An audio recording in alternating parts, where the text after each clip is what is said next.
Assalamualaikum warahmatullahi wabarakatuh. Nama saya Elva Nurliha. Saya akan menjelaskan sedikit mengenai kajian teori atau landasan teori yang merupakan bagian dari sistematika penulisan bagian bab 2.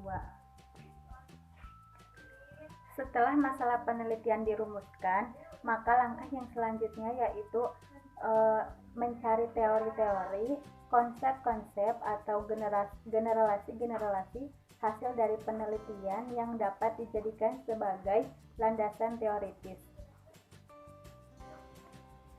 Yaitu untuk pelaksanaan penelitian, landasan teori ini perlu ditegakkan agar penelitian tersebut mempunyai dasar yang kokoh dan bukan sekedar teori yang dibuat atau disusun dengan secara coba-coba.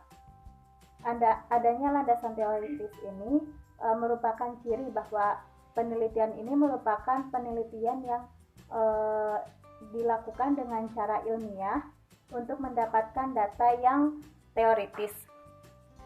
Teori sendiri yaitu merupakan seperangkat konstruk atau konsep, definisi, dan proposisi yang berfungsi untuk melihat fenomena secara sistematik melalui hubungan antar variabel sehingga dapat menjelaskan atau meramalkan suatu fenomena atau sebuah masalah dalam penelitian yang dilakukan. Teori juga dapat diartikan sebagai seperangkat ide, penjelasan atau prediksi yang secara ilmiah. Dalam sebuah penelitian ini, teori memang bukan satu-satunya bahan untuk melihat persoalan yang diteliti, karena pengalaman atau pengetahuan peneliti sebelumnya yang diperoleh melalui pembacaan literatur, kegiatan diskusi ilmiah, seminar, ceramah, dan lain sebagainya bisa digunakan sebagai bahan tambahan untuk memahami persoalan secara mendalam mengenai apa yang sedang diteliti.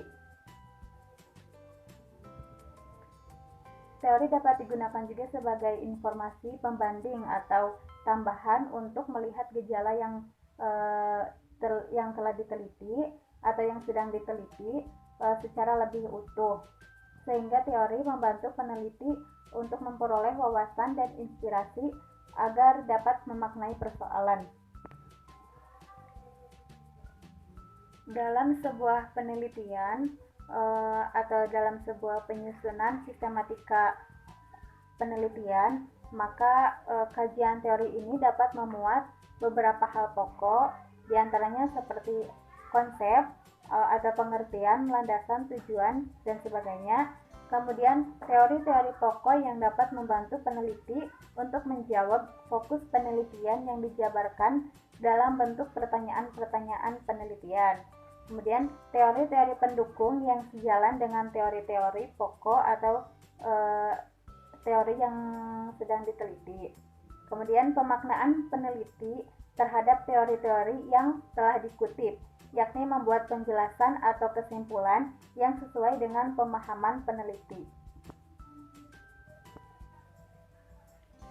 Pada bab kajian teori ini atau pada bab 2 ini, kajian teori akan dibahas, dibandingkan, serta disintesiskan dengan temuan penelitian yang akan diuraikan pada bab pembahasan setelah data dipaparkan dan diabstrak menjadi temuan penelitian. Dengan adanya kajian teori, maka peneliti akan memperoleh wawasan secara lebih mendalam tentang permasalahan yang sedang diteliti. Kajian teori juga dapat memudahkan peneliti dalam proses penyusunan instrumen penelitian yang akan digunakan dalam kegiatan pengumpulan data. Instrumen penelitian yang dimaksud meliputi kisi-kisi penelitian, pedoman wawancara atau studi lapangan, pedoman observasi atau studi lapangan, dan lain sebagainya. Menulis landasan teori atau kerangka teori merupakan suatu keterampilan yang harus dimiliki bagi seorang penulis. Karena dengan penulisan landasan teori yang baik dan relevan, maka akan menghasilkan karya ilmiah yang baik dan relevan pula. Nah, kemudian dalam hal itu ada beberapa hal yang perlu diperhatikan, seperti kecermatan, pengetahuan, dan lain sebagainya, itu dalam menentukan landasan teori yang akan kita tulis. Nah, landasan teori atau kajian teori ini bisa berupa kajian teori terkait ataupun merupakan penelitian terdahulu, ya. Kemudian untuk cara menyusunnya secara umum terbagi menjadi 5. Yang pertama adalah teori yang kita jadikan referensi itu ada keterkaitan dengan judul penelitian kita.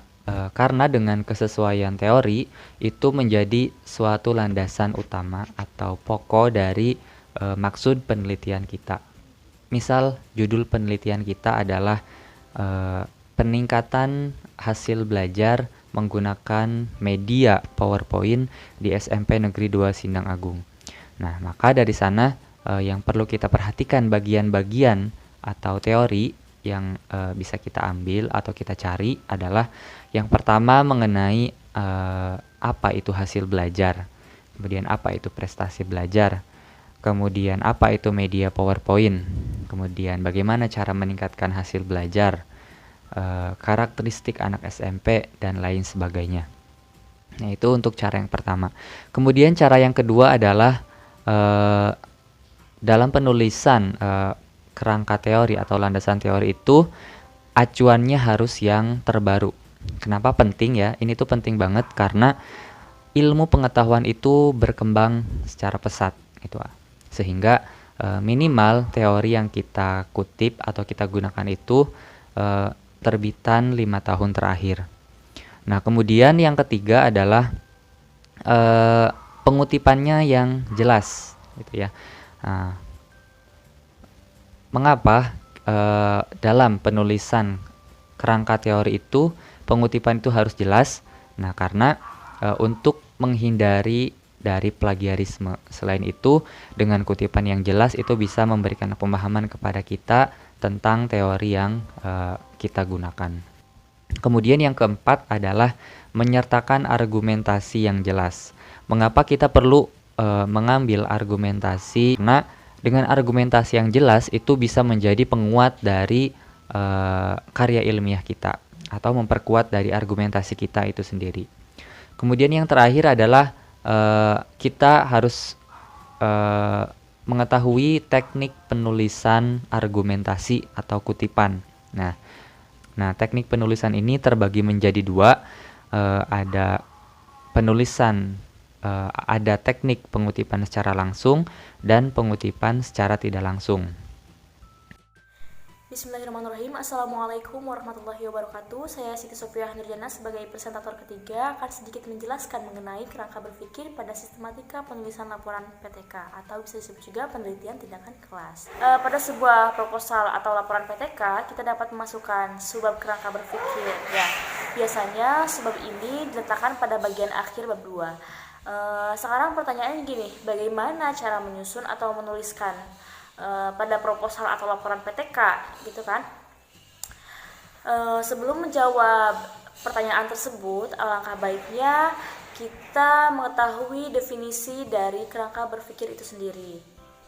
Ya, kerangka berpikir adalah alur berpikir yang disusun secara singkat untuk menjelaskan bagaimana sebuah penelitian tindakan kelas dilakukan dari awal, proses pelaksanaan, hingga akhir. Kerangka berpikir ini digunakan sebagai dasar untuk menjawab pertanyaan-pertanyaan penelitian yang diangkat atau bisa diartikan sebagai mengalirkan jalan pikiran menurut kerangka logis atau kerangka konseptual yang relevan untuk menjawab penyebab terjadinya masalah. Untuk membuktikan kecermatan penelitian, dasar dari teori tersebut perlu diperkuat oleh hasil-hasil penelitian terdahulu yang relevan. Kerangka berpikir ini tentunya sangat penting untuk membantu dan mendorong peneliti memusatkan usaha penelitiannya untuk memahami hubungan antar variabel tertentu yang telah dipilihnya, kemudian mempermudah peneliti memahami dan menyadari kelemahan atau keunggulan dari penelitian yang dilakukannya dibandingkan penelitian terdahulu. Adapun pertanyaan bagaimana cara menyusun atau menuliskan kerangka berpikir pada proposal atau laporan PTK akan dibahas oleh presentator selanjutnya. Kepadanya saya silahkan.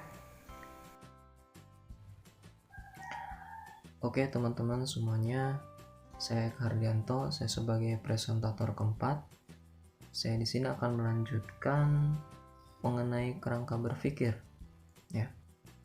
Nah, sebelumnya sudah jelaskan pengertian dari kerangka berpikir itu sendiri oleh presentator ketiga, ya. Saya di sini akan menjelaskan mengenai cara menyusun kerangka berpikir. Nah, langsung saja, di sini ada beberapa cara untuk menyusun sebuah kerangka berpikir. Nah, sini akan saya jelaskan beserta contohnya juga. Langsung saja, yaitu cara yang pertama, yaitu rumuskan kondisi saat ini. Nah, sebagai contohnya yaitu berdasarkan hasil pengamatan di kelas, pembelajaran PKN terasa monoton. Ya, menggunakan metode pembelajaran konvensional sehingga prestasi belajar siswa rendah. Nah, itu kondisi saat ini, ya. Itu kondisi yang dicontohkan. Terus cara yang kedua, rumuskan tindakan apa yang akan dilakukan. Nah, setelah kita mengetahui keadaan tersebut, kita rumuskan tindakan apa sih yang akan kita lakukan. Nah, melihat dari contoh tadi, tindakan yang akan dilakukan yaitu yang pertama, mengganti metode pembelajaran konvensional dengan metode pembelajaran kooperatif tipe STAD, ya. Diharapkan dapat memecahkan masalah tersebut. Nah, terus melatih guru PKN, ya. Kemudian mengaplikasikannya secara kolaboratif dengan peneliti. Nah, itu tindakan yang akan dilakukan. Nah, cara yang terakhir yaitu merumuskan hasil akhir yang diharapkan. Nah, setelah kita merumuskan kondisi, terus yang kedua merumuskan tindakan apa yang akan dilakukan, yang ketiga yaitu merumuskan hasil akhir yang diharapkan. Nah, dari contoh tadi, hasil akhir yang diharapkan yaitu hasil proses pembelajaran tidak lagi berjalan secara monoton. Nah, terus yang terpenting yaitu prestasi belajar siswa bisa lebih meningkat.